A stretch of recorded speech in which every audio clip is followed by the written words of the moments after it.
Welcome back. A tragic update out of Savannah, Georgia. Law enforcement believes they have found the remains of a missing 20-month-old in a landfill. Quinton Simon's mother reported him missing in October. Now, Leilani Simon is under arrest after an exhaustive search that lasted weeks. The Chatham County Police Department started searching a local landfill. The department says officers combed through more than 1 million pounds of trash over 30 days before finding human remains. The FBI is now doing DNA and other testing at its lab in Quantico.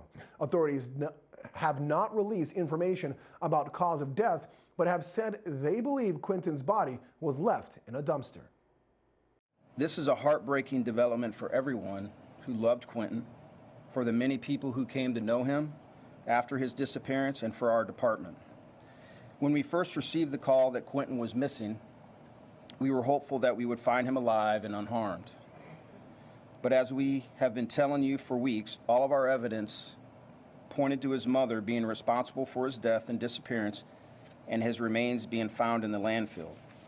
She doesn't deserve a Thanksgiving, quite frankly, if I can go off script a little bit. Quinton deserves that.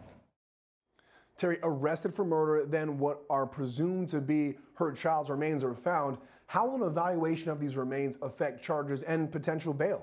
Well, you know, now that they have found the body, and this is a horrible case, it truly is, to see that a mother could be held responsible for the death of a 20-month-old child.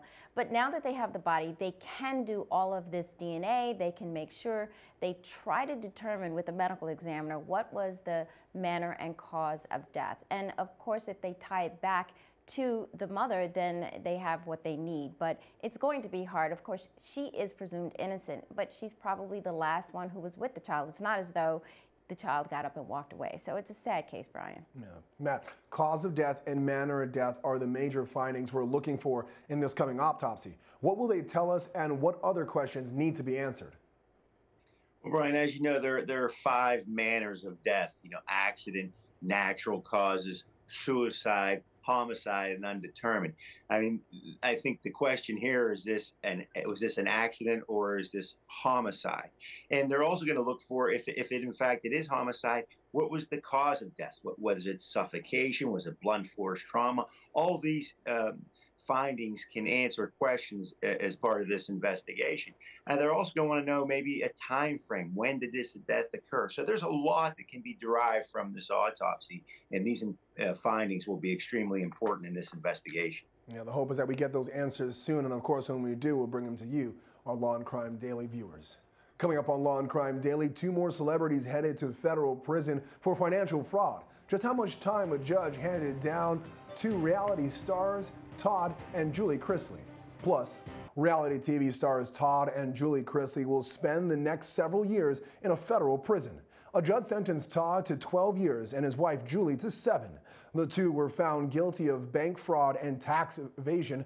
Prosecutors said the Chrisleys took out $30 million in fraudulent bank loans to fund their lifestyle. The couple presented themselves as real estate moguls on the reality TV shows Chrisley Knows Best.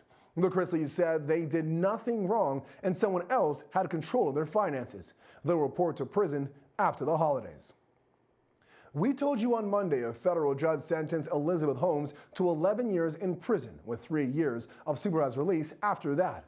Holmes was convicted of fraud charges after she claimed to investors that her company, Theranos, had created a revolutionary new blood testing technology. Holmes was ordered to report to prison in April.